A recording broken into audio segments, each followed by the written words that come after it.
So hello friends, आज की इस वीडियो में देखेंगे यहाँ पर कक्षा 10 जो संस्कृत केवल साहित्य से लिया गया प्रश्न होंगे। जो यहाँ पर 100 महत्वपूर्ण वस्तुनिष्ठ प्रश्न होगा। तो यहाँ पर दोस्तों इस वीडियो में टोटल सिर्फ ओनली 50 क्वेश्चंस को देखेंगे जो कि मोस्ट इम्पॉर्टेंट होंगे। और यहाँ पर दोस्तों इसके बाद जो आएंगे पार्ट 2 वीडियो आएगा, उसमें 50 क्वेश्चंस रहेगा जो कि आपको टोटल 100 क्वेश्चंस को कवर किया जाएगा। और यहाँ पर दोस्तों बिहार बोर्ड के लिए या फिर किसी भी एग्ज़ाम के लिए मोस्ट इम्पॉर्टेंट क्वेश्चंस होंगे। तो चलिए वीडियो करते हैं स्टार्ट। पहला सवाल है, मंगलम पाठ में किसकी वंदना की गई है? तो यहाँ पर दोस्तों मंगलम पाठ में जो वंदना किया गया है वह सरस्वती का, अर्थात ऑप्शन नंबर ए जो होगा दोस्तों राइट आंसर होगा, अर्थात सरस्वती का। चलिए नेक्स्ट क्वेश्चन को देखेंगे। तो यहाँ पर नेक्स्ट क्वेश्चन है, यहाँ पर सवाल है, दूसरा सवाल है, पाटलिपुत्र का वर्तमान नाम क्या है? तो यहाँ पर दोस्तों पाटलिपुत्र का जो वर्तमान नाम है वह पटना है, अर्थात ऑप्शन नंबर बी जो होगा राइट आंसर होगा। चलिए आगे सवाल देखेंगे। यहाँ पे तीसरा सवाल, और तीसरा सवाल है, अलस कथा का मुख्य संदेश क्या है? तो यहाँ पर दोस्तों अलस कथा का जो मुख्य संदेश है वह है परिश्रम, अर्थात ऑप्शन नंबर ए जो होगा राइट आंसर होगा। चलिए नेक्स्ट सवाल को देखेंगे। तो यहाँ पर चौथा सवाल है, संस्कृत। यहाँ पर चौथा सवाल है, संस्कृत साहित्य की प्रसिद्ध लेखिका कौन थी? तो यहाँ पर दोस्तों संस्कृत साहित्य की जो प्रसिद्ध लेखिका थी वह लोपामुद्रा, अर्थात ऑप्शन नंबर ए जो होगा राइट आंसर होगा। चलिए आगे का सवाल देखेंगे क्वेश्चन नंबर 5 को। और यहाँ पर क्वेश्चन नंबर 5 है, भारत को किस नाम से संबोधित किया गया है? तो यहाँ पर दोस्तों भारत को जो संबोधित किया गया है कर्म भूमि के नाम से, अर्थात ऑप्शन नंबर ए जो होगा राइट आंसर होगा। चलिए आगे का सवाल देखेंगे। तो यहाँ पर 6 नंबर सवाल है, 6 नंबर सवाल है, भारतीय संस्कृत की संख्या कितनी मानी गई है? अर्थात भारतीय संस्कारों की संख्या कितनी मानी गई है? तो भारतीय संस्कारों की संख्या जो मानी गई है वह 16, अर्थात ऑप्शन नंबर सी जो होगा राइट आंसर होगा। भारतीय संस्कार 16 होते हैं। चलिए नेक्स्ट सवाल को देखेंगे। और यहाँ पर नेक्स्ट है, नीति श्लोक का हमें किसका महत्व बताया गया है? तो यहाँ पर दोस्तों नीति श्लोक का पाठ में किसका महत्व बताया गया है? तो सदाचार का, अर्थात ऑप्शन नंबर ए जो होगा राइट आंसर होगा। चलिए आगे का सवाल देखेंगे। यहाँ पे 8 नंबर क्वेश्चंस को, 8 नंबर में है, कर्मवीर व्यक्ति की पहचान क्या है? कर्मवीर व्यक्ति की, अर्थात कर्मवीर कथा के अनुसार व्यक्ति की पहचान क्या है? तो वह है परिश्रम, अर्थात ऑप्शन नंबर ए जो होगा राइट आंसर होगा। चलिए नेक्स्ट सवाल को देखेंगे। और यहाँ पर सवाल नंबर 9, और यहाँ पर 9 नंबर सवाल है, 9 नंबर सवाल है, आर्य समाज के संस्थापक कौन थे? तो आर्य समाज के जो संस्थापक थे वह स्वामी दयानंद, अर्थात option number B right answer होगा। चलिए आगे सवाल देखेंगे। यहाँ पे 10 नंबर सवाल, मंदाकिनी किसका नाम है? आपका यहाँ पर 4 ऑप्शंस हैं जो एक ऑप्शन सही होगा। तो मंदाकिनी जो होगा दोस्तों नदी, अर्थात ए नंबर जो होगा राइट आंसर होगा, ए नंबर अर्थात नदी। चलिए आगे का सवाल देखेंगे। तो यहाँ पर 11 नंबर सवाल है दोस्तों, व्याघ्र का अर्थ क्या होता है? यहाँ पर 11 नंबर क्या है? व्याघ्र, अर्थात व्याघ्र का अर्थ क्या होता है? तो यहाँ पर दोस्तों व्याघ्र का जो अर्थ होता है वह होता है बाघ, अर्थात ऑप्शन नंबर बी जो होगा राइट आंसर होगा। चलिए आगे का सवाल देखेंगे। यहाँ पर 12 नंबर सवाल, 12 नंबर में है, कर्ण किस ग्रंथ का पात्र है? रामायण, महाभारत, गीता या फिर वेद का? तो यहाँ पर दोस्तों इसका जो राइट आंसर होगा महाभारत का, अर्थात ऑप्शन नंबर बी जो होगा राइट आंसर होगा। कर्ण महाभारत ग्रंथ का पात्र था। चलिए आगे का सवाल देखेंगे। यहाँ पर 13 नंबर सवाल को देखेंगे। 13 नंबर में है, कर्ण की सबसे बड़ी विशेषता क्या थी? तो यहाँ पर दोस्तों कर्ण की जो सबसे बड़ी विशेषता थी वह था दानवीरता, अर्थात ऑप्शन नंबर ए जो होगा राइट आंसर होगा। चलिए आगे का सवाल देखेंगे। यहाँ पे 14 नंबर सवाल को, 14 नंबर सवाल है, विश्व शांति का आधार क्या है? तो विश्व शांति का जो आधार है वह है प्रेम एवं सहयोग, अर्थात option number A right answer होगा। चलिए आगे का सवाल देखेंगे। यहाँ पर 15 नंबर सवाल, यहाँ पर है, शास्त्रकारा पाठ किससे संबंधित है? तो यहाँ पर दोस्तों शास्त्रकारा पाठ जो संबंधित है वह विद्वानों से, अर्थात ऑप्शन नंबर ए जो होगा राइट आंसर होगा, विद्वानों से। चलिए आगे का सवाल देखेंगे। आलस्य जो है मनुष्य का क्या है? 16 नंबर सवाल है, आलस्य मनुष्य का क्या है? तो आलस्य जो मनुष्य का है वह शत्रु है, अर्थात बी नंबर जो होगा राइट आंसर होगा। चलिए आगे का सवाल देखेंगे। यहाँ पे 17 नंबर सवाल, और 17 नंबर में है भारत की सबसे बड़ी पहचान क्या बताई गई है। तो भारत की सबसे बड़ी पहचान जो बताई गई है वह संस्कृति होगा, अर्थात ऑप्शन नंबर ए जो होगा राइट आंसर होगा। चलिए आगे के क्वेश्चंस को देखेंगे। यहाँ पर 18 नंबर सवाल है स्वामी दयानंद किसे प्रमाण मानते थे। तो स्वामी दयानंद जो प्रमाण मानते थे वह वेदों का, अर्थात ए नंबर जो होगा राइट आंसर होगा। चलिए आगे का सवाल देखेंगे। यहाँ पर 19 नंबर सवाल, 19 नंबर सवाल है नीति श्लोका के अनुसार विद्या किसका आभूषण है। तो विद्या जो आभूषण है वह मनुष्य का है, अर्थात ए नंबर राइट आंसर हो जाएगी। चलिए आगे सवाल है। यहाँ पर 20 नंबर सवाल है विश्व शांति के लिए क्या आवश्यक है।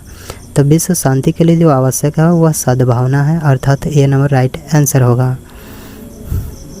तो यहाँ पर 21 नंबर सवाल है महाभारत के रचयिता कौन है।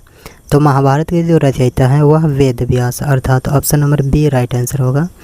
चलिए आगे सवाल देखेंगे। यहाँ पर 22 नंबर सवाल, आलस्य का परिणाम क्या होता है। आलस्य का परिणाम जो होता है वह असफलता होता है, अर्थात बी नंबर राइट आंसर होगा। चलिए नेक्स्ट सवाल देखेंगे 23 नंबर, और 23 नंबर है वेदों की संख्या कितनी है। तो यहाँ पर दोस्तों मोस्ट इम्पॉर्टेंट सवाल, वेदों की संख्या जो है वह 4 है, अर्थात सी नंबर जो होगा राइट आंसर होगा। चलिए आगे का सवाल देखेंगे। यहाँ पे 24 नंबर सवाल है कर्ण को जन्म के समय क्या प्राप्त था। कर्ण के जन्म के समय जो प्राप्त था वह कवच और कुंडल, अर्थात बी नंबर राइट आंसर होगा।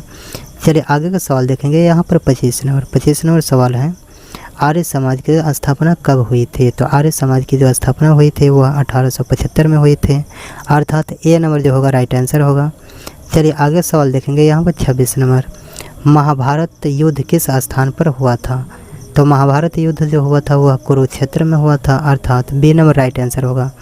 चलिए नेक्स्ट सवाल को देखेंगे। यहाँ पे 27 नंबर सवाल है स्वामी दयानंद किस विचारधारा के समर्थक थे। तो स्वामी दयानंद जो थे वह वैदिक विचारधारा के समर्थक थे। आगे सवाल है मोस्ट इम्पोर्टेंट, और यहाँ पर 228 नंबर, सत्यमेव जयते का अर्थ क्या है। तो सत्यमेव जयते का अर्थ जो होता है वह सत्य की ही विजय होती है, अर्थात ए नंबर जो होगा राइट आंसर होगा। चलिए आगे का सवाल देखेंगे। रामायण के रचयिता कौन है। तो यहाँ पर 29 नंबर जो है रामायण के रचयिता कौन है। तो रामायण के जो रचयिता हैं वह वाल्मीकि हैं, तो यहाँ पर वाल्मीकि राइट आंसर हो जाएगी।